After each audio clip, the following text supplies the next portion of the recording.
Au cours de l'histoire, les talons hauts ont fait l'objet d'effets de mode, et ont été tour à tour des accessoires virils, féminins, ou liés à un statut social. Cependant, il se crée de nos jours des modèles de talons très hauts dont nous ignorons les bienfaits ni l'objectif visé par les créateurs. Notamment en les regardant, on peut déjà ressentir le danger et la douleur que cela fera. Le talon haut est un type de talon, partie intégrante des bottes et chaussures, élevant significativement la hauteur du pied. Généralement, les femmes adorent marcher avec des talons hauts. Cela leur permet de gagner quelques centimètres, donne à leurs jambes une impression de longueur et fait remonter le fessier. Les études montrent que 58% des femmes portent des talons entre 1 heure et 8 heures par jour. Malheureusement, marcher tous les jours avec des chaussures à talons peut engendrer de nombreux problèmes physiologiques et accentuer le mal de dos.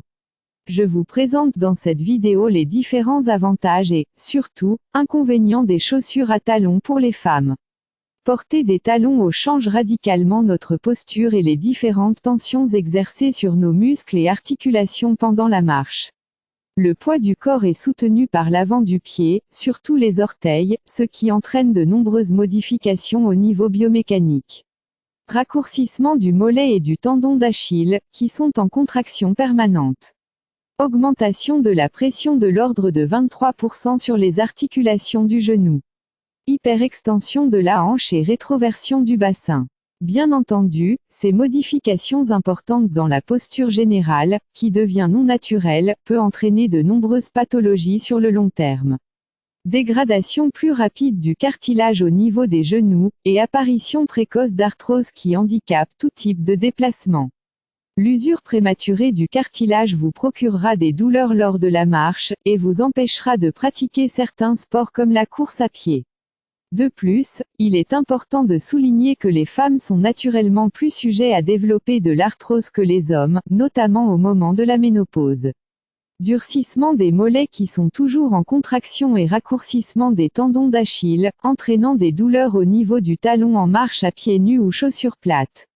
Apparition plus fréquente de la maladie de Morton, qui correspond à une enflure du tissu de cicatrisation autour des nerfs du 3e et 4e doigt de pied, entraînant de vives douleurs lors de la marche. Risque d'entorse beaucoup plus élevé à cause d'une instabilité de la cheville. Plus le talon sera haut, plus l'instabilité est importante et plus le risque augmente. La surface du talon de la chaussure joue également un rôle important. Privilégiez des bases de talons plus larges, et évitez les talons aiguilles.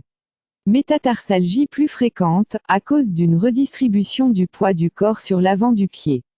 La métatarsalgie est caractérisée par des douleurs au niveau de l'avant du pied, où se trouve la tête des métatarses. Risque de lombalgie plus élevé à cause d'une sursollicitation des muscles du bas du dos pour créer la rétroversion du bassin. Encore une fois, les études montrent que plus le talon est haut, plus la sollicitation des lombaires est importante. Augmentation des tensions au niveau des épaules et du cou due à l'inclinaison des appuis. Cela peut entraîner vertige, mal de tête et troubles de la vue. Pour respecter la physiologie du dos et le positionnement naturel du bassin, la hauteur des talons ne devrait pas dépasser 3,5 cm. Stilettos et escarpins ne devraient être portés qu'occasionnellement. En effet, à plat, le poids du corps se répartit environ entre 55% sur le talon et 45% sur l'avant du pied.